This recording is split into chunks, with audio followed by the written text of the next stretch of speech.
오늘은 자신의 약함을 자책하지 말라라는 제목으로 본문 말씀을 묵상해 보기를 원합니다. 한번 따라해 보세요. 자신의 약함을 자책하지 말라. 자신의 약함을 자책하지 말라.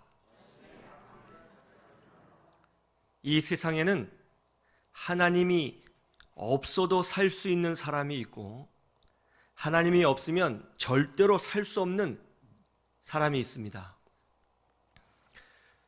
바로 제가 그런 사람입니다. 저는 하나님이 제 삶에 없으면 살 수가 없는 사람입니다. 왜냐하면 제 자신이 얼마나 나약한 존재인지를 제가 잘 알고 있기 때문에 그렇습니다.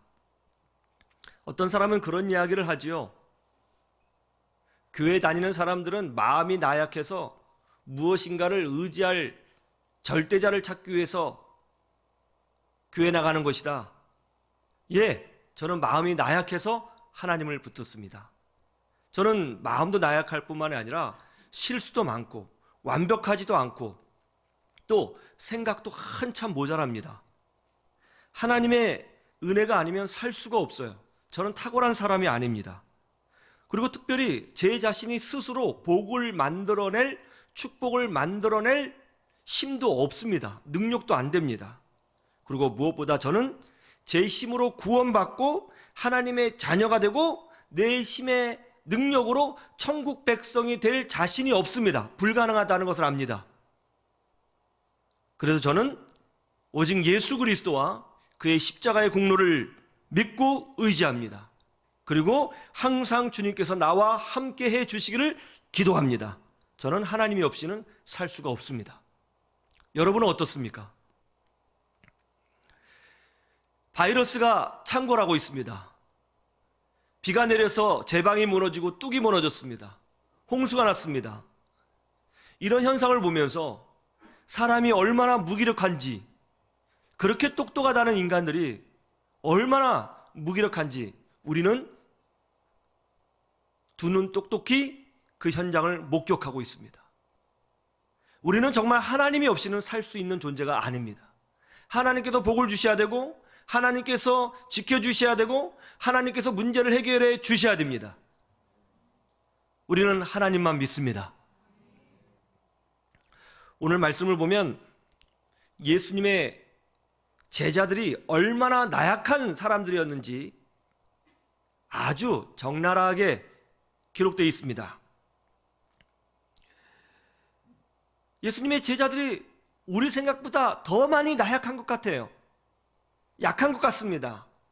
오늘 말씀은 특별히 그렇습니다. 그런데 이 약한 제자들이 얼마나 놀랍게 쓰임받았습니까? 저는 오늘 말씀을 보면서 목회자인 제 자신이 큰 위로를 얻습니다. 큰 위로를 얻어요. 이런 제자들도 쓰임받았구나. 이렇게 연약한 제자들도 하나님이 사용하셨구나. 위로를 얻어요. 그러면서 이런 생각이 듭니다. 그렇다면 나도 할 수 있다. 해보자. 하면 된다. 그런 마음이 생겨요. 오늘 말씀을 통해서 여러분도 그런 동일한 은혜를 누리시기를 주님의 이름으로 축복합니다. 그러면 특별히 어떤 면에서 그렇다는 거죠? 첫 번째로는 예수님에게 직접 훈련받은 제자들이 나약했다는 거예요. 한번 따라해 보세요. 예수님에게 직접 훈련받은 제자들. 우리 37절 말씀을 보세요. 37절 같이 볼까요? 시작. 돌아오사 제자들이 자는 것을 보시고 베드로에게 말씀하시되 시몬아 자느냐? 네가 한 시간도 깨어 있을 수 없더냐? 여러분, 예수님의 제자들이 누구죠? 예, 말 그대로 예수님에게 직접 훈련받고 교육받고 양육받고 성장한 분들입니다. 여러분, 예수님이 어떤 분이에요? 하나님이시죠. 사람의 육신을 취하여 오신 분이십니다. 그러니까 육신이 되어 오신 분이시죠. 예수님은 남자의 정자로 태어나신 분이 아니에요. 다만 마리아의 자궁만 빌렸을 뿐입니다. 예수님은 시작부터가 성령, 즉 하나님의 영으로 시작되신 분입니다. 예수님은 근본 하나님의 본체이세요. 하나님이세요. 우리 인간하고는 다릅니다. 인간의 혈통, 인간의 피를 받지 않았습니다. 그래서 죄가 없으신 분이시죠. 전능하신 분이십니다. 세상을 보는 관점이 다르신 분이십니다. 모든 것을 알고 계신 분이시죠. 온 세상을 창조하신 그분이십니다. 그렇다면 예수님은 인간의 심리를 잘 알고 계실 거예요. 어떻게 교육해야 가장 잘 교육하는 것인지 예수님보다 더 잘 아시는 분이 있을까요? 이 세상의 최고의 스승은 예수님입니다. 사람을 너무너무 잘 알고 계신 분이에요. 어떻게 가르쳐야 되는지 잘 아시는 분이에요. 완벽하신 분이십니다. 예수님의 제자들은 하나님이신 그 예수님에게 직접 교육받고 훈련받고 양육받았어요. 그러면 제자들이 어떻게 되어야 합니까? 강인하고 지혜롭고 영적으로 탁월하고 모든 면에서 겸비되어 있어야 하겠지요. 그렇지 않아요? 그런데 오늘 본문에 보니까 어떻습니까? 예수님이 십자가의 고난과 죽음을 앞두고 겟세마네 동산에서 땀방울이 핏방울이 되도록 기도하고 계시고 간절히 기도하고 계셨습니다. 그런데 그 옆에 있으면서도 그 모습을 두 눈으로 똑똑히 보고 있으면서도 졸음을 이기지 못해서 자고 있었다는 겁니다. 예수님이 겟세마네 동산에 가셨어요. 예수님이 제자들에게 명령하셨습니다. 내가 기도할 동안에 너희는 여기서 깨어 기다려라. 그리고 성자 하나님이신 예수님은 제자들이 보는 눈 앞에서 성부 하나님께 간절히 기도했습니다. 예수님이 기도를 잠시 멈추시고 제자들에게 가보셨어요. 그랬더니 웬일이에요? 제자들이 다 졸고 있는 거예요. 지금 예수님이 십자가의 죽음을 놓고 기도하고 있잖아요. 땀방울이 핏방울이 되도록 기도하고 있잖아요. 그런데 제자라는 사람들이, 예수님에게 직접 훈련받았다는 사람들이, 영적인 체험을 했다는 사람들이 그 간절한 기도 소리를 듣고 있으면서도 몸이 피곤해서 졸고 있더라는 것이죠. 아니, 어떻게 이럴 수 있죠? 아니, 다른 사람도 아니고 예수님에게 직접 훈련받은 사람들 아니에요. 예수님이 가는 곳곳마다 따라다니면서 예수님의 말씀을 들었잖아요. 그리고 예수님께서 진리를 해석해 주시는 그 음성도 들었지 않습니까? 기도 훈련도 받았고 말씀 훈련도 받았고 귀신 쫓아내는 능력도 받았습니다. 기적을 목격했고 본인들도 기적을 행했고 놀라운 은혜를 체험했습니다. 그리고 특별히 예수님께서는 십자가에 못 박혀 죽으실 것도 미리 말씀해 주셨습니다. 지금 이 기도는 평범한 기도가 아니라는 것을 제자들 다 알고 있었어요. 아주 특별한 기도입니다. 아주 다급한 기도입니다. 긴급한 기도입니다.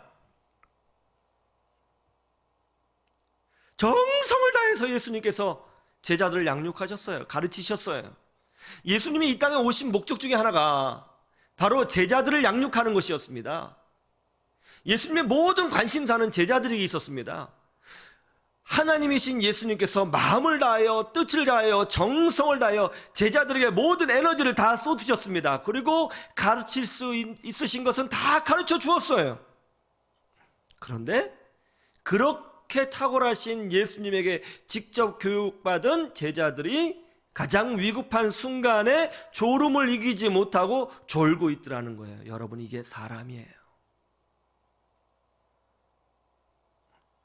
이게 사람입니다. 여러분, 우리는 전지전능하지 않습니다. 우리는 탁월하지 않습니다. 우리는 완벽하지 않아요. 우리는 슈퍼맨이 아니에요. 그래서 우리는 하나님이 필요합니다. 그래서 우리는 예수 그리스도의 십자가의 공로가 필요합니다. 더 놀라운 게 뭐예요? 이런 제자들을 우리 주님은 끝까지 붙드셔서 놀랍게 사용해 주셨다는 거예요. 우리 하나님도 우리도 그렇게 세워 주실 줄로 믿습니다. 여러분에게 문제가 있어요? 실수가 있습니까? 약점이 있어요? 어떤 약한 면이 있어요? 너무 자신을 자책할 필요가 없습니다. 예수님의 제자들을 보세요. 예수님에게 직접 교육을 받았지만 이렇게 연약하잖아요. 졸고 있잖아요. 이게 우리의 모습이에요. 그래서 예수님이 오신 거예요. 그런데 그런 졸고 있는 제자들을 주님이 사용하셨다는 거죠. 우리에게 약점이 있습니다. 우리가 실수했습니다. 우리에게 약함이 있습니다. 그럼 어떻게 해야 되나요? 자신에게 실수가 있고 약함이 있다고 해서 자책할 것이 아니라 오히려 하나님의 은혜를 더 간절히 구하는 사람이 되어야 하는 것입니다. 우리는요, 하나님의 은혜와 사랑을 붙잡고 사는 사람들입니다. 자신을 증명하는 사람들이 아닙니다. 우리는 예수를 자랑하는 사람이 되어야 하는 것입니다. 어떤 사람은 자신의 학벌을 놓고 자책합니다. 여러분 생각해 보세요. 예수님의 제자들은 예수님에게 직접 교육을 받은 사람들이에요. 우주 최강의 학벌을 가진 사람입니다. 하버드, 옥스퍼드, 그 이상의 학벌을 가진 사람들이에요. 어떻게 보면 예수님의 제자들은. 그런데 지금 졸고 있더라는 거예요. 여러분들에게 약점이 있고 문제가 있고 실수가 있는 것은 학벌의 문제가 아닙니다. 배움의 문제가 아니에요. 깨달음의 문제가 아니에요. 못 배워서 그런 것이 아닙니다. 모든 인간이 다 갖고 있는 나약함이에요. 자신을 자책하지 마십시오. 그럼에도 불구하고 하나님은 은혜를 구하는 자를 통하여 역사하시고 일하시고 능력을 보여주시고 하나님의 일을 해내시는 거예요. 믿으시기를 주님의 이름으로 축원합니다. 국내 한 면세점에서 수백만 원 이상 하는 명품 가방의 로고가 잘못 박혀서 논란이 된 적이 있어요. 이 명품이 프라다라고 하는 제품인데 이 프라다라고 하는 명품 그 표기가 잘못된 거예요. 프라다가 영어 스펠로 어떻게 되죠? P-R-A-D-A죠.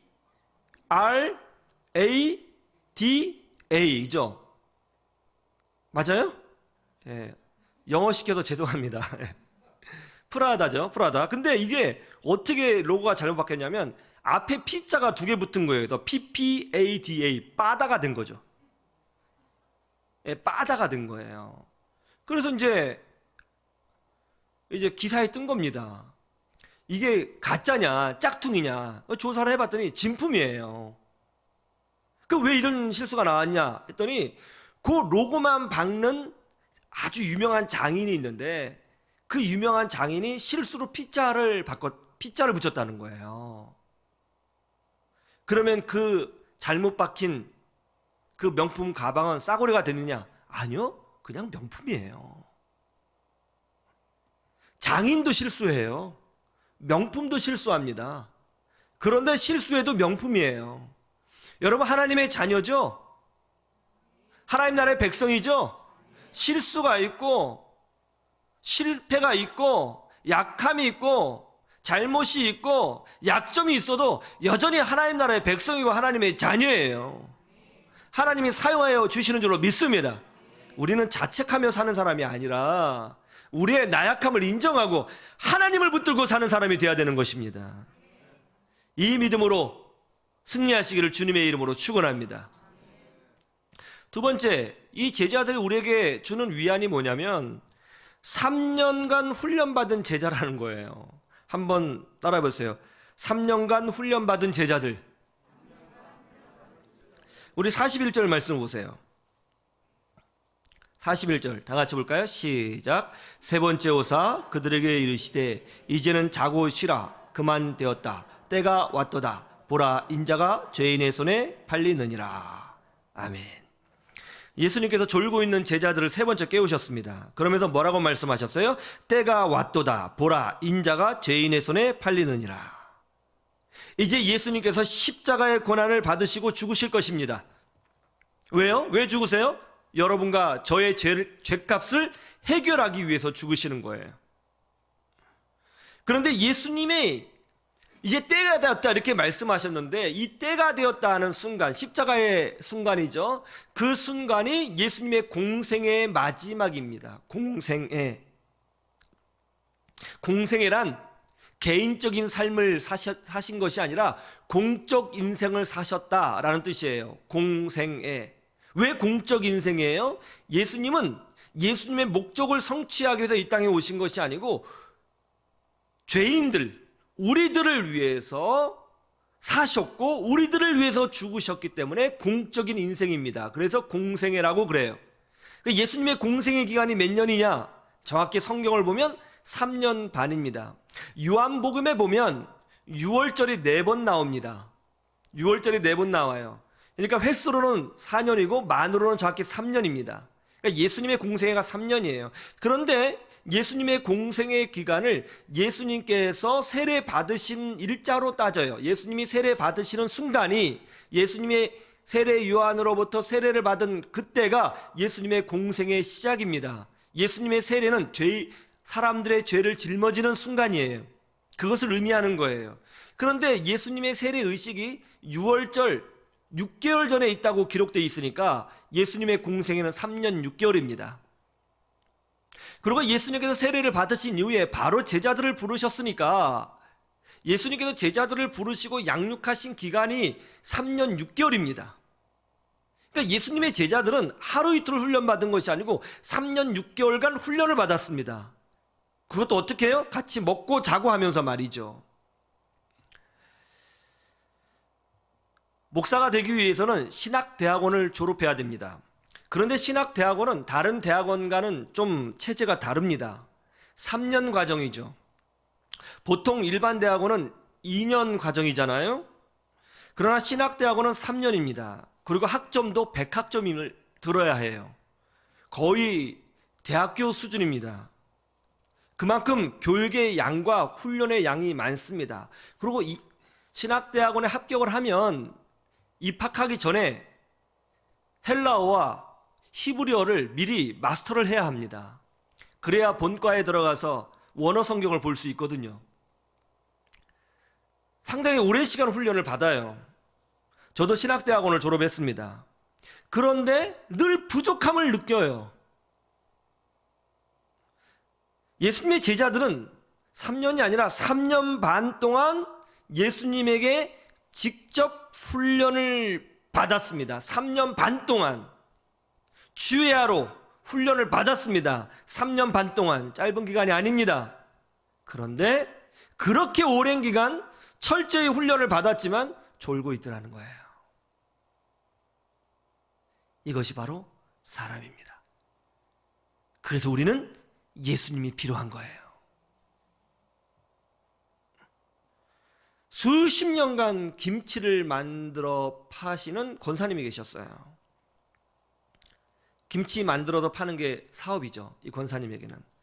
그런데 이 권사님이 어느 날 김치를 만드셨는데 깜빡 잊고 마늘을 안 넣으셨대요. 수십 년간 김치만 만드셨는데 그것이 주 사업인데 마늘을 안 넣으셨대요.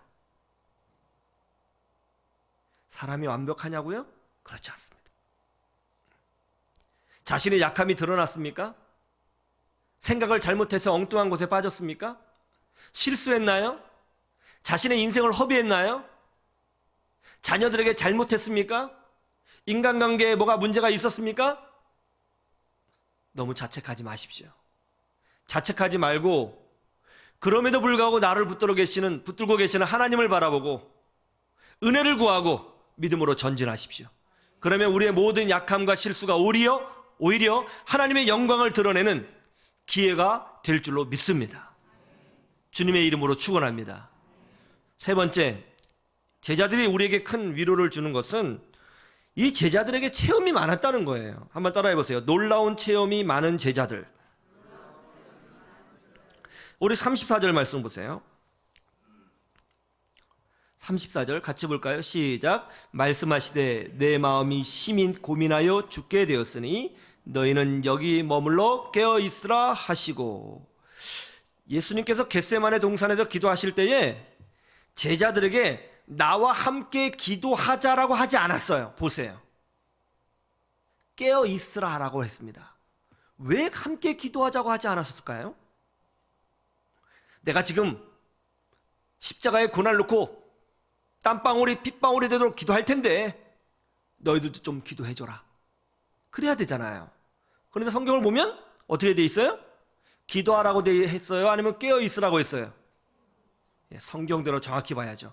깨어 있으라고 했습니다. 왜 그렇게 말씀하셨을까요?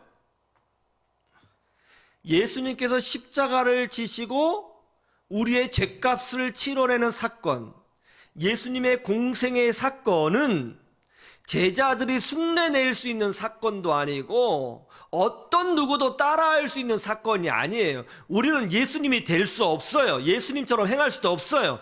예수님은 독보적인 분이십니다. 인류 역사에 유일하신 한 분이에요.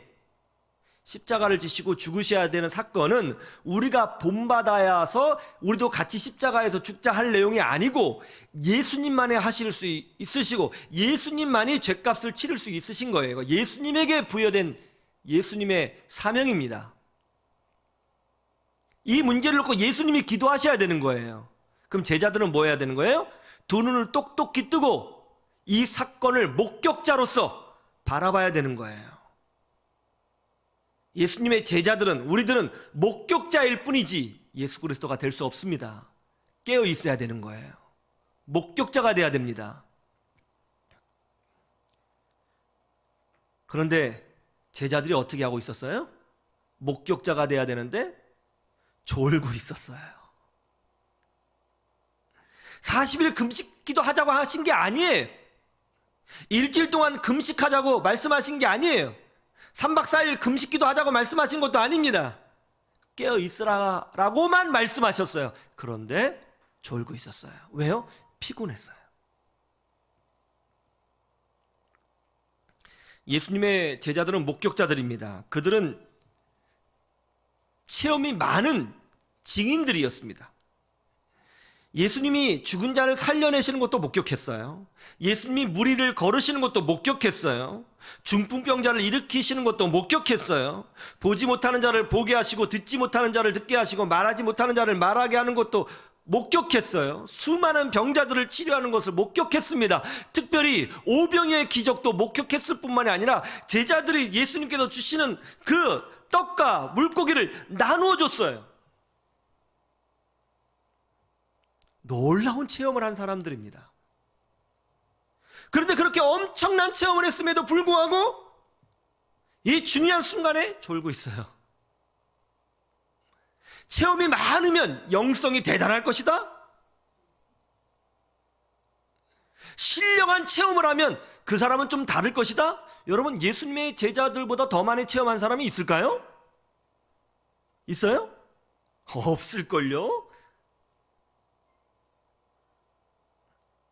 제자들도 그랬어요. 우리는 여기서 위를 얻습니다. 그랬던 제자들을 우리 주님이 어떻게 사용하셨는지, 그랬던 제자들을 통해서 세계의 복음화를 주님이 어떻게 이루어내셨는지, 그랬던 제자들을 주님께서 붙드셔서 교회를 어떻게 세우셨는지 우리는 잘 알고 있습니다. 우리는 우리의 약함을 놓고 자책하지 말아야 합니다. 우리는 완벽한 인간이 되기 위해서 예수님을 믿고 있는 것이 아니라 하나님의 은혜를 붙잡기 위해서 예수님을 믿고 있는 것입니다. 인터넷에 아주 감동이 되는 글이 있어서 좀 퍼왔습니다. 이런 시가 있더라고요. 스스로 자책하며 자신을 낮추지 마라. 사랑에 실패했다고 해서 네가 못난 사람이 아니고, 꿈이 멀리 있다고 해서 네가 실패한 사람이 아니다. 사랑에 실패해봐야 사람의 소중함을 알 수 있고, 꿈이 높이 있어야 비로소 간절함을 알 수 있다. 작은 점이 모여 선이 되고 선이 모여 면이 되는 법. 지금은 너는 작은 점을 계속 찍어가는 중이다. 너는 충분히 예쁘고 충분히 훌륭하다. 조금만 자신을 다독이고 위로하며 누구보다 자신을 사랑하고 응원했으면 좋겠다. 김수민 시인인 것 같은데요. 은혜가 되더라고요. 우리 친구 목사님이 제 설교를 읽고 이런 이야기를 해줬습니다. 제가 설교를 줬거든요. 원고를 한번 먼저 읽어보고 피드백을 달라. 그때 읽더니 그러더라고요. 은혜를 받았다고 하면서 맞다고. 나에게 아들이 셋이 있는데 첫째 놈은 이런 것이 문제고 둘째 놈은 이런 사고를 치고 셋째 놈은 참 가슴을 아프게 하지만 그것 때문에 이 아들들이 미운 것이 아니라 내가 더 기도해야지, 내가 더 붙들어야지, 내가 더 세워줘야지, 내가 더 도와줘야지, 그러면서 기도하면서 꿈을 품게 되더라. 사도 바울은 고린도전서 4장 4절에서 이렇게 고백합니다. 내가 자책할 아무것도 깨닫지 못하나 그러나 이를 인하여 의롭다함을 얻지 못하노라. 다만 나를 판단하실 이는 주시니라. 무슨 뜻입니까? 내 자신이 완벽하게 의로운 것은 아니다. 그러나 나는 내 자신을 자책하지 않겠다. 하나님에게 맡기겠다. 나는 오직 믿음으로 전진하겠다. 이 사도 바울의 고백이 우리의 고백이 되어야 될 줄로 믿습니다. 졸고 있던 제자들을 통해서 하나님이 세상을 바꾸셨습니다. 졸고 있던 제자들을 통해서 하나님이 사람들을 살리셨습니다. 졸고 있던 제자들을 통해서 하나님이 교회를 세우셨습니다. 자신에게 약점이 있다고 해서 자책하지 마십시오. 이런 제자들을 사용하신 하나님이시라면 여전히 우리도 동일하게 사용하시고 우리에게 복을 주실 수 있다고 저는 확신합니다. 우리도 할 수 있습니다. 하면 됩니다. 해봅시다. 믿음으로 전진합시다. 그래서 나도 사용하시는 하나님의 은혜를 여러분 인생 가운데 경험하시기를 주님의 이름으로 축원합니다. 축원합니다.